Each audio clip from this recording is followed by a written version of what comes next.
तहरीक इंसाफ के जो आखिरी 2 साल थे, 17 साल के बाद बेहतरीन हमारी माशत की इजाफा हुआ, उसमें 5.7% और 6%। ये 17 साल के बाद कोरोना के बावजूद ये हमारी माशत ऊपर आ रही थी। उसी इकोनॉमिक सर्वे में लिखा होता है कि 50 साल के बाद हमारी जो इंडस्ट्रियल ग्रोथ है, जिसमें असल में नौकरियां होती हैं, नौकरियां मिलती हैं, जिसमें दौलत में इजाफा होता है, वो होती है जब इंडस्ट्री आपकी बढ़ती है।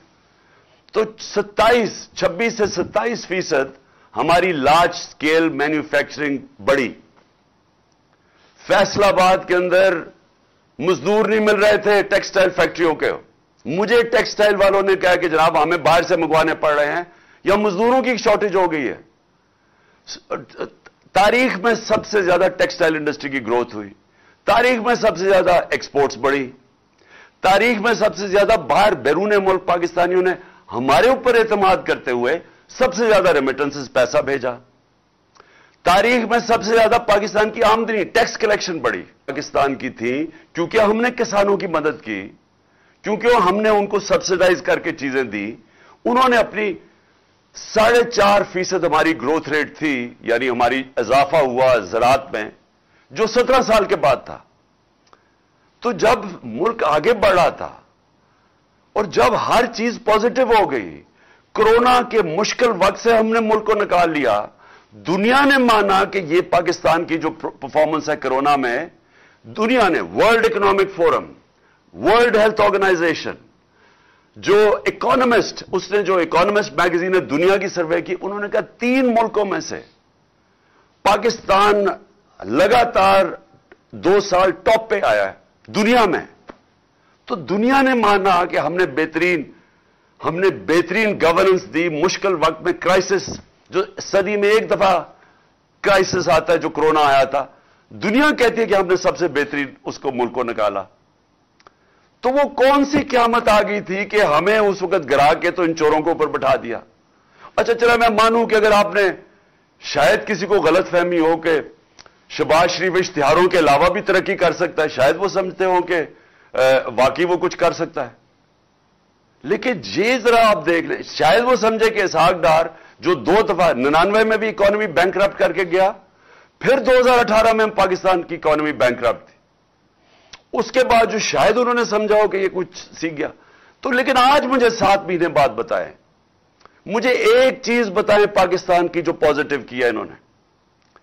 आज अगर पाकिस्तान की अपनी बिजनेसेस हैं, उनका गैलप का सर्वे है कि 88% बिजनेसमैन कहता है कि हम गलत तरफ जा रहे हैं, यानी उनका इत्मीनान चला गया इस हुकूमत पे। बैरून मुल्क जो कि रिस्क असेसमेंट होती है कि आप पाकिस्तान कर्जे वापस कर सकता है या नहीं, वो 85% आप कह रहे हैं कि पाकिस्तान कर्जे वापस नहीं कर सकता। तो ना बाहर के लोगों को इस पे इत्मीनान रह गया, ना अंदर किसी को इत्मीनान है इन पे, अपनी बिजनेस को भी नहीं है। और तो गवर्नेंस का यह हाल है कि 53% दहशतगर्दी बढ़ गई है 7 महीनों में। तो इनके पास तो टाइम ही नहीं है इन चीजों का सोचने का। ये तो अपने केसेस ही माफ करवा रहे थे। ये तो हमारी पार्टी को सिर्फ दीवार से लगाने की, ताकि किसी तरह मुझे डिस्क्वालीफाई करके इलेक्शन जीत जाए। इनका तो और कोई काम ही नहीं। तो मैं सवाल ये पूछता हूं कि इनके तो पैसे बाहर पड़े हैं, इनका तो स्टेक पाकिस्तान में नहीं है। ये जो नवाज शरीफ का तो सारा टब्बर बाहर चला गया। तो मैं ये पूछता हूं कि अपनी एस्टेब्लिशमेंट से कि आपने आज मुझे ये बता दें कि मुझे पाकिस्तान का क्या फायदा हुआ है। 7 महीने में ये रजीम चेंज से इस मुल्क को फायदा क्या हुआ है।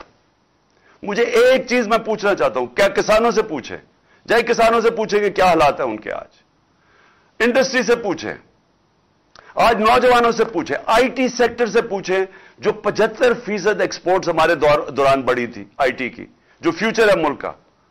मुझे किसी सेक्टर से बताएं कि किसी को फायदा हुआ है इनके आने से। आज वो लोग जो हमारे पर तनकीद करते थे, वो आज दुआएं कर रहे हैं कि आप किसी तरह वापस आए। मैं सिर्फ फिर ये सवाल पूछता हूं कि कुछ तो ज़हनों में से गुजरी होगी कि जनाब हम इनको चोरों को वापस आने दें। कुछ तो सोचा होगा कि ये कोई फायदा कराएंगे पाकिस्तान को।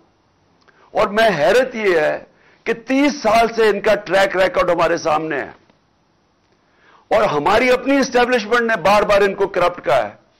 اپنی اسٹیبلشمنٹ نے 2 دفعہ نکوالا ہے ان کو 90 کی دہائی میں، جب یہ ان کی کرپشن کی وجہ سے. تو میں ابھی بھی میں حیران ہوں کہ کوئی بھی شاید مجھے اس کا پتہ چل جائے کہ کوئی وجہ ہو یا ان کو کوئی نظر آئی ہو چیز کہ جو ان میں کوئی صفت ہو وہ شاید مجھے نہ نظر آ رہی ہو.